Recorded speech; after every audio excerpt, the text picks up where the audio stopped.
from the very beginning when I start my GMAT preparation, it was always in my mind that how in that if I have to divide the timing for every question in GMAT current format, you will get around 2 minutes or some slightly more than that, I guess. So within 2 minutes, I have to read the whole paragraph. I have to understand it. Then within 2-3 minutes more, I have to I have to read the questions, understand the question, and then answer. It was like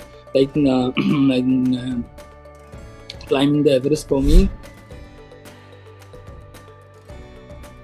Then after coming to e-GMAT and they're saying pre-thinking, it was at first I got a little doubt that how this much different. Then I realized that pre-thinking helped me a lot, not just in CR, in reading comprehension as well.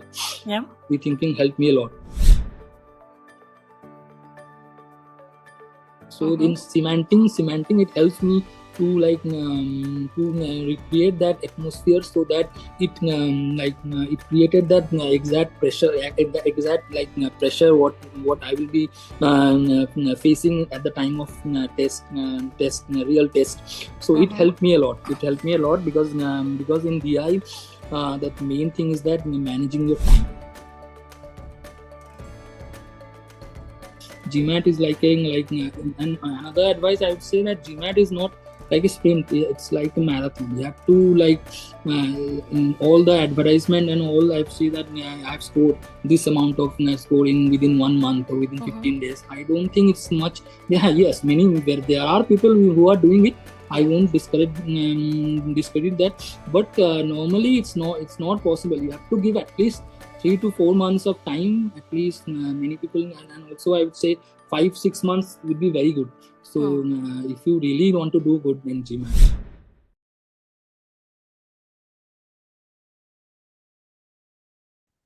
Hello everyone, a very good morning, good afternoon and good evening, and welcome to another debrief session with e-GMAT. Today we have with us Rituraj, who scored an exceptional 675 on his recent attempt. What makes Rituraj's journey all the more beautiful is the massive 100 points improvement. So welcome Rituraj, and thank you for joining in. Hi, thank you. So Rituraj, firstly, a huge congratulations on the 675. Thank you. We all understand that getting a high score opens a lot of opportunities for you, right? So when you saw that 675 on the screen, what was your first reaction? My first reaction was that no, I don't have to give it again. Yes. This is the last time. Yes. This is the last time I'm preparing for GMAT. Yeah. Yes. So I'm sure it's a sense of relief, right? It's done. Of course. It's completed. Because being in a full-time job and preparing for GMAT is quite difficult. It was a very difficult journey for me because I am married right now. So it's difficult for me and my wife as well, because I every day I used to sleep at around 2:33 also, and I have to keep the lights on. So she also struggled a lot during that.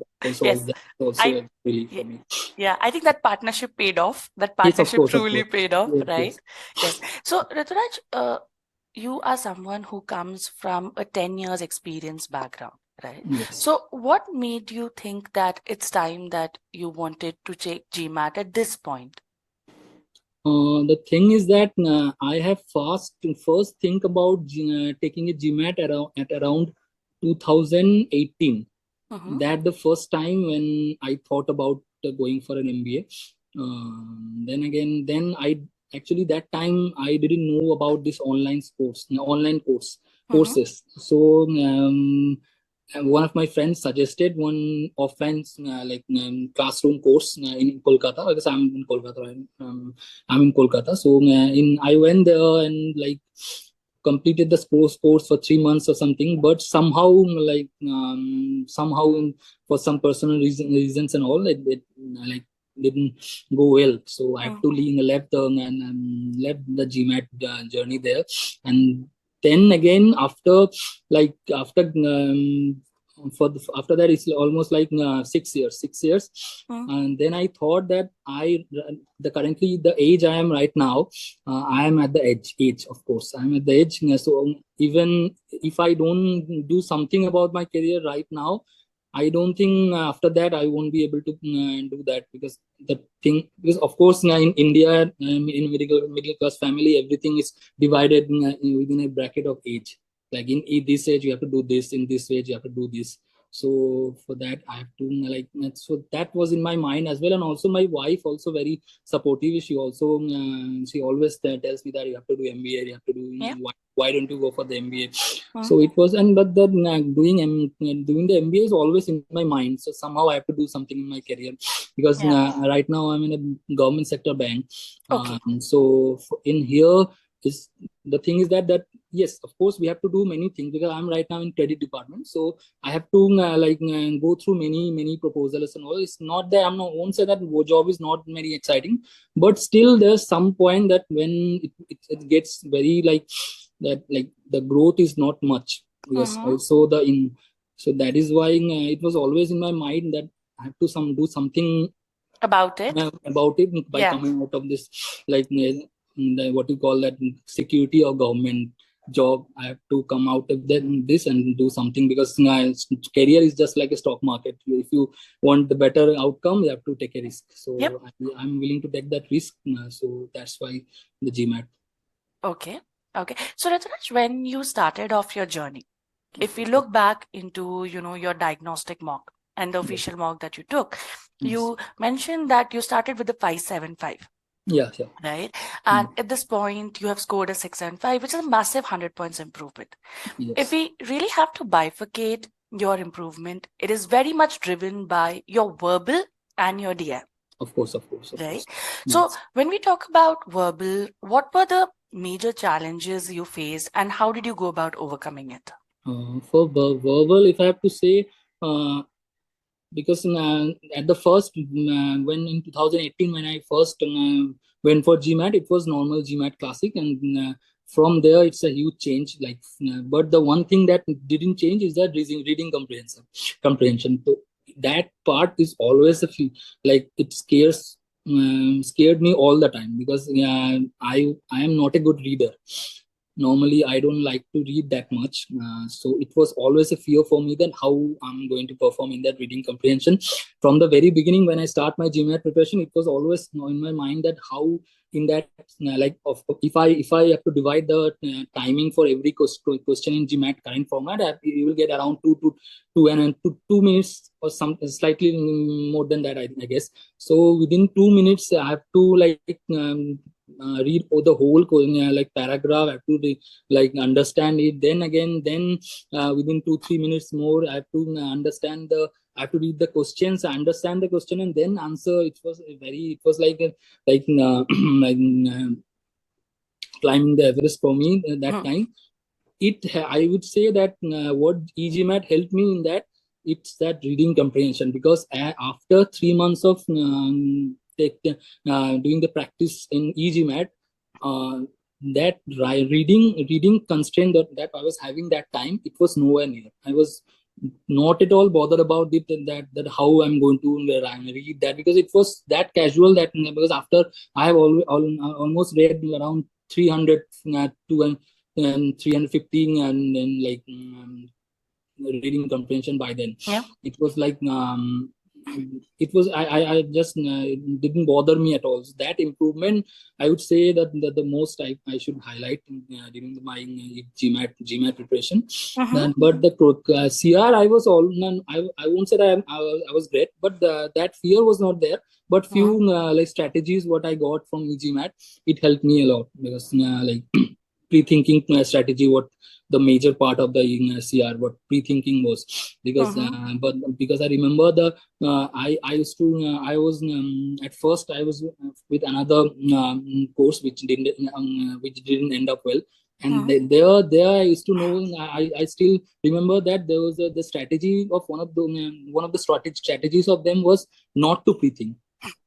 Pre-thinking will be very it can create negative impact. But then after coming to e-GMAT and they're saying pre-thinking, it was at first I got a little doubt that how this much different. Then I realized that pre-thinking helped me a lot, not Yeah. just in CR, in reading comprehension as well. Yeah. Pre-thinking helped me a lot. So it is. Yes. So Yeah. this part I like to highlight.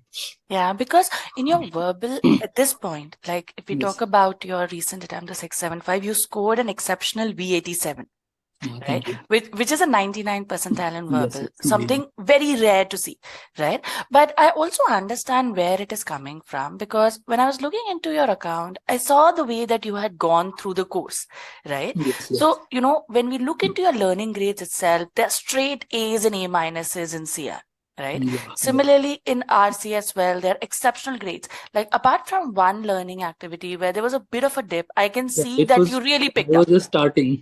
Exactly. Yes. Exactly. Right. Yes. But it was a That starting. also like reflect how I was before starting the at the time when I was starting in Yes. e-GMAT. Yes. Yes. Yes. But, this gradual improvement, the trend of someone, starting off with the C and by the end, they're finishing off the learning activities, converting into A's and A minuses. That also shows how diligent you were while you were doing the stage one, while you were doing the course. You were really trying to learn the methodologies, right? And I believe that truly reflected and transformed to that V87 as well.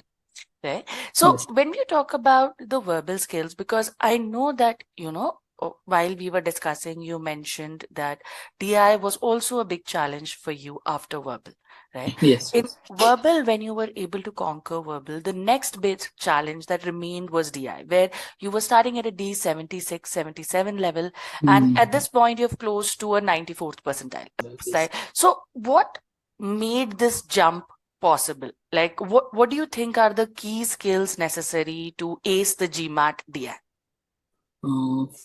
I think there's only one mantra for to do good, really good in DI is that practice. You have to practice, and practice. I don't think there's any alternative solution, any shortcuts or anything.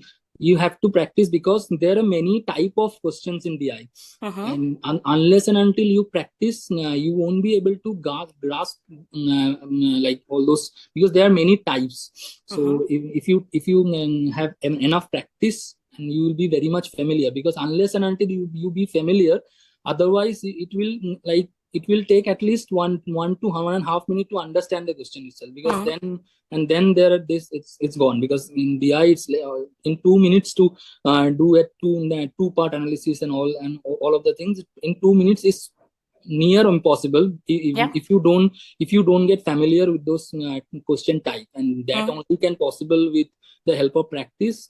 So that helped me. And also in GMAT, the one I've already talked about is that reading ability. So reading ability that helped e-GMAT, that also helped me in DI also, because in DI many question types that there are huge huge data, not just only data, there are huge words as well, like sentences as well. You have to read those sentences and understand what sentence you have to pay attention to, and what sentence you have to just ignore, what part. These things also help through the verbal also, because the verb, if you are good at verbal, then I think it will help in DI as well. DI as well. Yeah. And how did you go about, because DI was a new process for you, Yes, right? yes, of course. Yeah. So what was your approach? How did you start with your DI preparation? I would say that at first I was giving few practice, because the main constraint about GMAT focus is the lack of like question types that actually resembles the original GMAT, because it's a very relatively very new so GMAT focus. So there's very few mocks or so it was very difficult at first, because the previous course I was having, there was very limited amount of like resources for DI practice. But no, I don't think that I am at first I just started practicing and all, that helped. And also I was I was given a little more extra focus towards the reading the question Yeah. properly and all Breaking that down helped the me a little question. bit. Yeah, Yes. breaking down the question, that what, and also what important, because there will be many data, and but most of the data you won't be needing it. You Mm-hmm. just have to point out that which data you need for the solution to Yeah. solve this question. So Mm-hmm. that was the main thing to focus about DI. Yeah. And Rituraj, when we talk about your journey, right, Yes, yes, while you were doing the course, you were always following the stage one, stage two approach, where yes, of in course, of course. stage Yeah. one, you learn the concepts and the processes. Mm-hmm. Stage two, you do focus practice, that is the Mm-hmm. cementing, right? Cementing Following, was yes, very good one. yeah, following this sequence, did it create a impact on your journey and your progress as you moved forward? Yes, no, I would say, as you talked about the cementing, I would like to focus on that a little bit, because cementing is very necessary for you to create that atmosphere of the exam atmosphere. Because in Mm-hmm. cementing, in normal mocks, I would say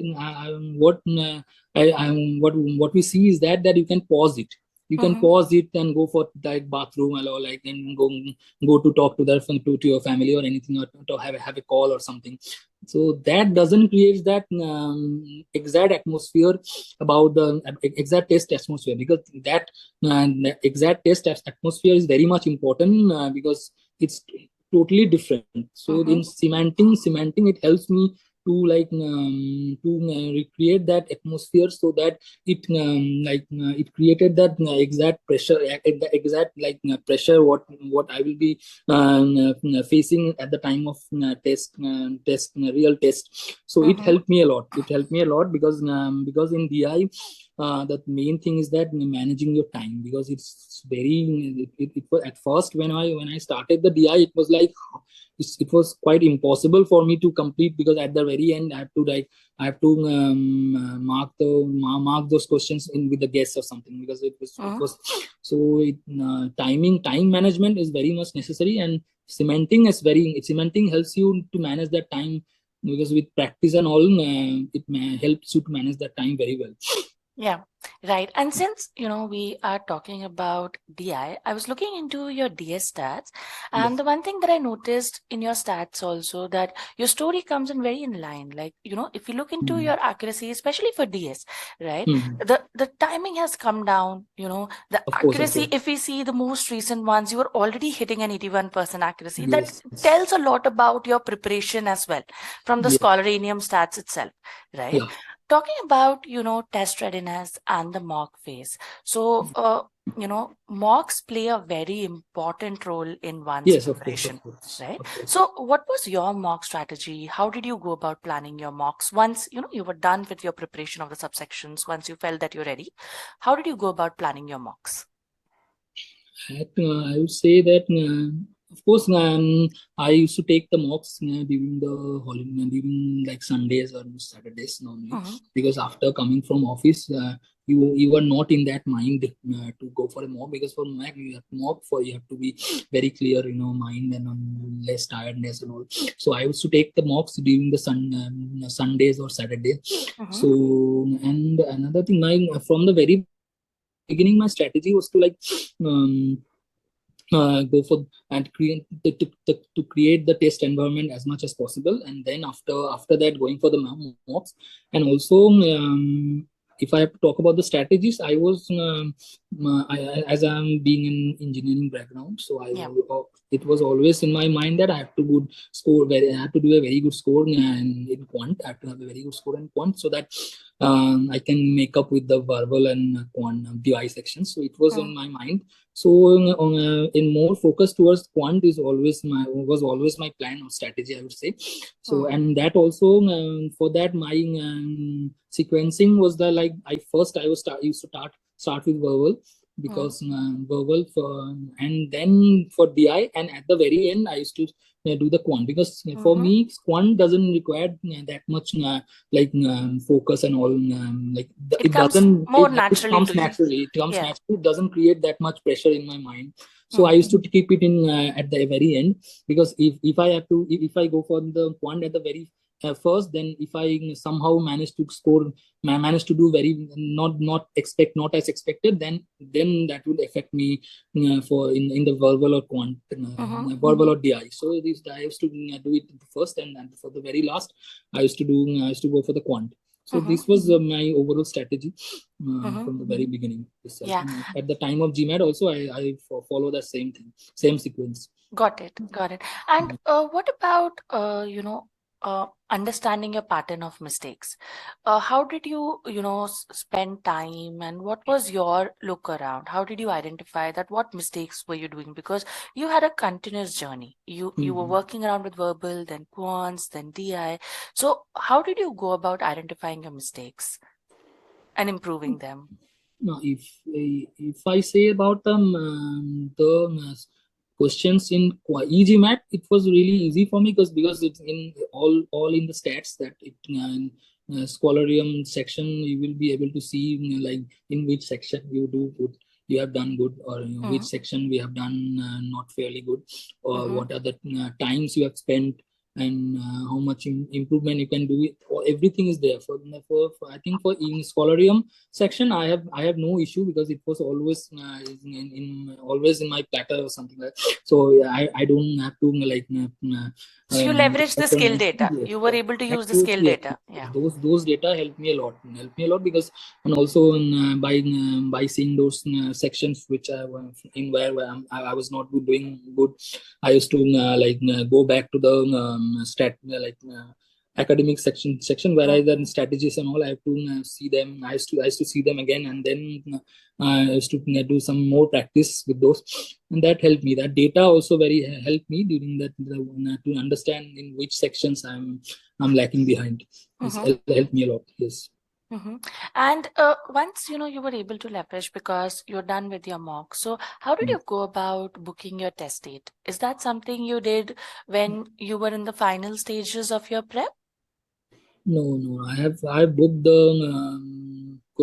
the exam date after completing, after giving the very last mock. I have booked it because I have to be very much sure about, because the setback I had at the very beginning, when around April I got the kind of marks I got in mock.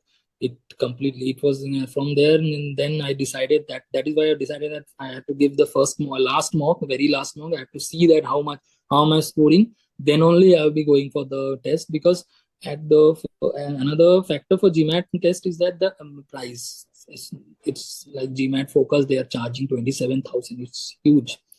It's huge for like 27,000, because I've already, so that also in my mind, that I have to be first very sure about it, because like giving the GMAT multiple times is not feasible, very much feasible for financially as well. Yes. So I have to decide. I've given the last gym mock, and then I've decided to go for the test date. Yes. Right. And Rituraj, like, this was your second attempt, right? The first attempt also, it did not go as planned, right? And so could you elaborate what really happened in the first attempt, and were there any changes that you made to your prep between your first and your second attempt? If I have to say that at the first attempt, I had a very big hiccups. So I knew that affected a lot, because there were some hiccups. I forgot the documents and all, so it created a very tension in my mind. So that affected a lot. And also another issue is that during the DI, when I was giving the DI, the market stopped working. That was a very big distraction for me. So that overall, with that, I knew that the score I got that first attempt, I knew that I can do more than that, because it was way lower than my all of the mocks I've given. If I would never got that lower in any of the mocks. So it was always in my mind after, because during the exam I already knew that I'm going to get a very low scores, because I already knew in my mind that it was not going well. It was not going as per plan. So I was also in that time also I was already decided in my mind that I have to go for this again. So then the score I got, it was not very good as well. So then I just after coming back home, then and there I booked the second attempt. So but the during this I have to, as I have to wait 16 days. So it was around 20 days of wait because I have to go for only weekends only. So I have to wait for 4 days, another 4 days. So it was a total 20 days of time. So during that time also, I because after getting the score of first mock, which I've seen that even if even the score of DY verbal and DY was very low, but my quant was also low. But then again, I realized that even if I get very good marks in quant, because I've given the quant at the very end. At very end, so even if I've done a very good marks in quant, even then also I could have got a good score around 655. So that was in my mind. I decided again that the strategy I was always following, that strategy also, again I followed, that I have to do very good in quant. So in those 20 days, I focused on quant, and all the questions all the questions with in e-GMAT, which there's an option to like short all those wrong questions which is incorrect questions, incorrectly, yes. which I've answered incorrectly. Those questions I again started to and started to solve. So during those 20 days, I normally go for quant. So this is other than that, like here and there a few verbal reading comprehension and all, but mainly I was focusing on quant, because it was in my mind that I have to be very good even if I score very less in those two. If I scored somewhere around 86, 87 in quant, then I could still get a score around 655 or something. That was in my mind. Yeah, but I think the test day had a different plan for you, because right, yes. I think your From verbal the very went beginning, when I started the verbal, I knew then I'm going to score a very good score in verbal, because from the very beginning it was going very well for me in the verbal. Yeah. So Rituraj, why don't you walk us through your test day experience, your final test day experience? The test day experience, at first, I would say that I was prepared, because it was my second time. It helps a lot, because from outside it seems like not much, but I think for us who give the test, it helps a lot. It's a huge help for the second giving it second time. So I was prepared also. Right after just sitting on the seat, sitting in front of the computer, I checked the markers, whether it's just working or not. So and it mainly, other than that, everything was normal, because because of the cementing and all e-GMAT, I was already went through that test center like atmosphere. So it was not much of a difference, I would say. But yes, some some tensions are there, I would say, but not much to create create a difference or something. Not much. You felt prepared. Yes. Felt prepared. Cementing is very, very helpful. Cementing part was very helpful for creating that, to preparing yourself for the test center. Yeah, right.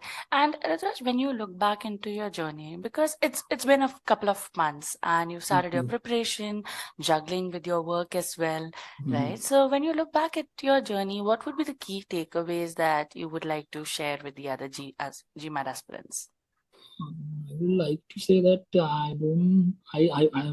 if single advice I have to give to all the future GMAT takers, I would say that don't give up for anything, because whatever the consequences is, if you really want to be successful, then I don't think nobody can stop you, because that is the main thing, that what you want.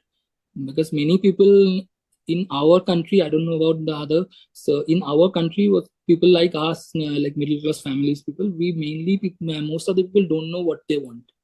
That is the main constraint. So you have to know what you really want, and then you have to go for it. Because if you know what you have to do, and clearly in your mind, then I think whatever you go for, it will be, you will be successful in that for sure. Yeah. So that is my thing, that GMAT is and another advice I would say, that GMAT is not like a sprint. It's like a marathon. You have to like in all the advertisement and all. I've seen that I've scored this amount of scoring within 1 month or within 15 days. I don't think it's much. Yeah, yes, many where there are people who are doing it. I won't discredit that, but normally it's not possible. You have to give at least 3 to 4 months of time at least. Many people, and also I would say 5 6 months would be very good. So if you really want to do good in GMAT. Yeah. Yes. Right. And I couldn't have agreed more with you, Rituraj. I think you summarized it really well that, each one to their own, everyone has their own Yes, journey, of course, but course. it's more about, knowing what you're doing this for, Yes, right? Because sometimes it's going to be that 3 months effort, but you really need to remind yourself why you started this. So that goal, yes. I think you having that clear picture that I need that score, I think that kept you very on track, Yes, right? Yeah. So on that note, Rituraj, I think I would like to take this opportunity to really thank you for taking out the time today and sharing your experiences. And I'm sure that your journey would inspire a lot of GMAT aspirants starting with similar abilities, looking forward to that 675 and above. So thank you. And we wish you all the best for your next steps, Rituraj. Thank you. Thank you.